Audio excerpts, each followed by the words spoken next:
नमस्कार दोस्तों, जय जोहार। मैं कौशल तिवारी और बीनिया संजय में आपका स्वागत है। छत्तीसगढ़ में होने वाले विधानसभा चुनाव को लेकर केंद्रीय चुनाव आयोग ने मतदान और गिनती की तारीख तय कर दी। छत्तीसगढ़ में 2 चरणों में चुनाव होना है। पहले चरण में नक्सली इलाके में 7 नवंबर को चुनाव होगा, जिसमें बस्तर, कवर्धा, अंबागढ़ चौकी और डोंगर गांव जैसे क्षेत्र शामिल है। दूसरे चरण में 17 नवंबर को चुनाव होना है और 3 दिसंबर को 5 राज्यों के चुनाव परिणाम एक साथ आ जाएंगे। भारतीय जनता पार्टी जो कल तक दावा कर रही थी कि जो दूसरी सूची है वह संभावित नामों की है, वह असली निकल गई। यानी सोचिए कि भारतीय जनता पार्टी के झूठ का खेल खत्म होने का नाम ही नहीं ले रहा है। प्रदेश अध्यक्ष अरुण साव ने खुद मीडिया के सामने आकर कहा था कि वह सूची नकली है, लेकिन वही सूची असली निकल गई। इस पर मुख्यमंत्री भूपेश बघेल ने तो पहले ही तंज कस दिया था। भारतीय जनता पार्टी 2 किस्त जारी किया, फिर 5 सीट बचा ही है ना। कसडोल बचा है, पंडरिया बचा है, अंबिकापुर बचा है, बेलतरा बचा है, तो ऐसे आता और कोई सीट है। ऐसी परिस्थिति में जब छत्तीसगढ़ का चुनाव हो रहा है तो क्या मुद्दे होंगे, यह किसी से छिपा नहीं है, क्योंकि भारतीय जनता पार्टी को हिंदू वोटों के ध्रुवीकरण के लिए जो मुद्दे चाहिए वे वही मुद्दे उठा। लेकिन दूसरी तरफ छत्तीसगढ़ के मुख्यमंत्री भूपेश बघेल ने भारतीय जनता पार्टी की रणनीति को पहले से ही समझ जान लिया था और शायद यही वजह है कि वे साफ हिंदुत्व की तरफ बढ़ रहे थे और साथ ही हिंदुत्व की खाट के लिए छत्तीसगढ़िया बात को आगे बढ़ा रहे थे। बात है अभिमान है, छत्तीसगढ़िया स्वाभिमान है। हमू मन अच्छा नहीं लगे प्रधानमंत्री का आलोचना करना, लेकिन यदि छत्तीसगढ़ में आके छत्तीसगढ़ के बारे में, छत्तीसगढ़िया मन के बारे में झूठ बोल के जावे तो ये बर्दाश्त नहीं, हमारा जवाब दे लगे। हम आपको एक सीटों का, छत्तीसगढ़ के एक सीटों का आंकलन बताएंगे कि कहां क्या स्थिति है। आप हमारे चैनल को सब्सक्राइब कर लीजिए और बेल आइकन का बटन दबा दीजिए। आपको एक खबरें मिलेगी, वैसी खबरें मिलेगी जो शायद कोई नहीं बताएगा। आज हम बात करेंगे मनेन्द्रगढ़ का। मनेन्द्रगढ़ सीट सरगुजा क्षेत्र में आता है। बेहद ही दिलचस्प सीट है और सत्ता की चाबी बस्तर और सरगुजा से होकर ही जाती है। तब मनेन्द्रगढ़ बेहद ही महत्वपूर्ण सीट है और इस सीट पर पिछली बार डॉक्टर विनय जायसवाल जीते थे और उन्होंने उन्हीं प्रत्याशी को हराया था, श्याम बिहारी जायसवाल, जिसे भाजपा ने इस बार भी टिकट दी है। क्या भारतीय जनता पार्टी के पास दूसरा कोई प्रत्याशी नहीं है? यह सवाल पहले दिन से ही उठ रहा है और बहुत सारे सीटों को लेकर उठ रहा है।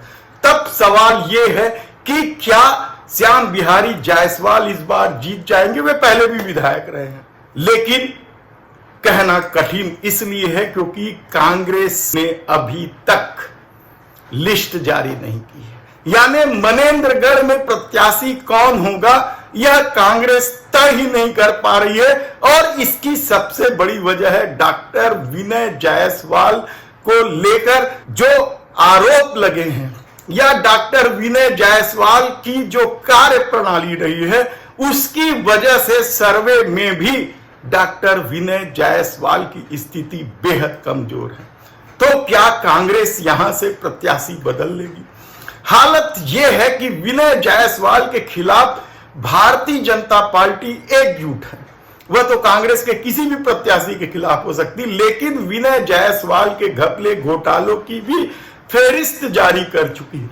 यहां तक कि विनय जायसवाल के कटआउट लगाकर बारात तक निकाल चुकी है। इसके अलावा भी कई तरह के आरोप है, कार्यकर्ताओं से की उपेक्षा से लेकर कई तरह के आरोप है। ऐसे में जब सर्वे रिपोर्ट में भी डॉक्टर विनय जायसवाल की स्थिति खराब है तो क्या कांग्रेस उन्हें टिकट देगी और यह रिस्क उठाएगी कि पूर्व विधायक श्याम बिहारी जायसवाल को वॉकओवर मिल जाए? शायद नहीं। और पेच शायद मनेंद्रगढ़ का भी इसीलिए फंसा हुआ है कि विनय जायसवाल की स्थिति खराब है, लेकिन शायद चरण दास महंत कांग्रेस के कद्दावर नेता हैं, वे चाहते हैं कि विनय जायसवाल को रिपीट कर दिया जाए। लेकिन वहां के दावेदारों का कहना है कि यदि स्थिति इतनी खराब है और उन्हें टिकट दी गई तो कांग्रेस का जीतना मुश्किल हो जाएगा।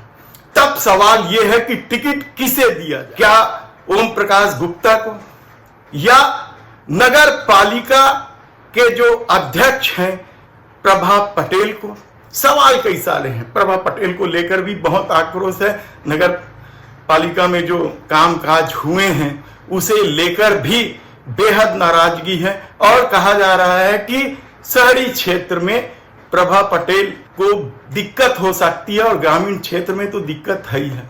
ऐसे में क्या ओम प्रकाश गुप्ता को टिकट दिया जाएगा?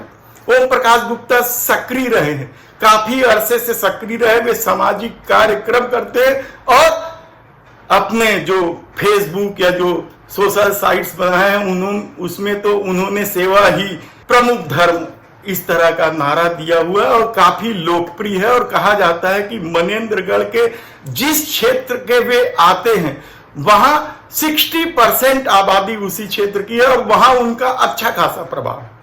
तो क्या ओम प्रकाश गुप्ता प्रमुख दावेदार हैं? सवाल इस बात का है कि कांग्रेस क्या इस सीट को जीत पाएगी, क्योंकि भूपेश बघेल का नारा है अब की बार 75 पार। और किसानों के लिए भूपेश बघेल ने जो कुछ किया है, छत्तीसगढ़ियावाद के लिए जो कुछ किया है, क्या उसका असर मनेंद्रगढ़ पर होगा? क्योंकि मनेंद्रगढ़ बॉर्डर का जिला है और बॉर्डर के जिले में सभी तरह के लोग रहते हैं।